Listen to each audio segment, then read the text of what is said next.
I'm being bullied. The freaks who do it are even threatening to come to my house. I beg them not to, they don't understand. I'm the only remotely normal person in my family. My dad's a serial killer. My mom's a total psycho. My brother's a sociopath. And me, I'm just trying to survive. I dragged myself home, feeling like I was carrying the weight of the world. Dad answered the door, wearing an apron and flashing a sickeningly sweet smile. Hey, sweetie, I made you some after-school snacks. His smile widened, sending shivers down my spine. His apron was covered in fresh bloodstains, splattered just moments ago. Dad caught my horrified gaze and chuckled.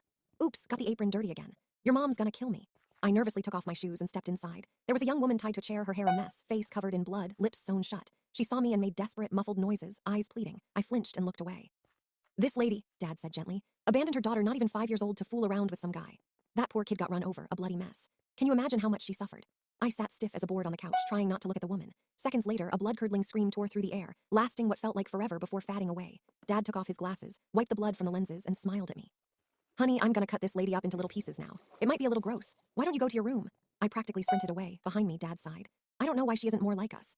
I was shaking like a leaf, cold sweat covering my whole body. This wasn't the first time I'd seen Dad kill someone. The first time I was 5 years old. He sliced a guy's throat open right in front of me.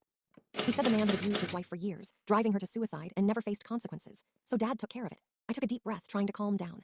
But what really had me on edge was tomorrow night. Those jerks who always bullied me were coming to my house. Just thinking about them made my stomach cramp. I begged them not to come. But they just grabbed my hair, slapped me around, and laughed, wanting to see what kind of freak show raised a loser like me. They have no idea. No one who's ever come to my house has left alive. The doorbell rang. I opened it and there was Mom. She has this innocent, pretty face, but I know how messed up she really is. Mom smiled. Take off your clothes, I pleaded, but I obeyed, shaking as I stripped off my clothes, revealing the scars and bruises covering my body. Who did this, Her smile grew wider. I knew she was furious. When Mom gets angry, she does terrible things. When I was 5, a kid in kindergarten pulled out a chunk of my hair.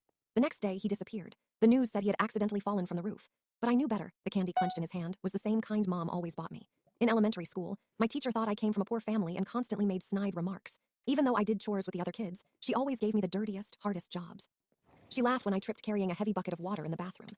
I didn't tell my family. I hated the teacher, but I didn't want my family to do anything bad. But Mom found out. Soon after, I heard on the news that the teacher had died. She was jumped and assaulted by gang members while walking home at night. Her arms and legs were broken. When I saw pictures of the attackers, my blood ran cold. I'd seen Mom talking and laughing with those same guys near our house. Mom's cold fingers traced one of my bruises. I snapped back to reality and shivered. Mom sighed softly. Sometimes I really wonder if you're even my kid.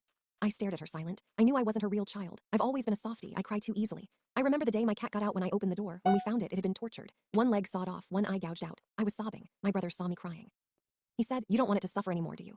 I nodded through tears. The next second, he snapped the cat's neck. I heard the bone break. But I remember he was smirking. Later, Dad checked the security cameras. 2 boys from the neighborhood were the ones who hurt the cat. We went to their parents. They just brushed it off. It's just a stray cat. How much do we owe you? Call the police. Don't be ridiculous. Our kids are only 14. Honestly, it's your fault the cat got out.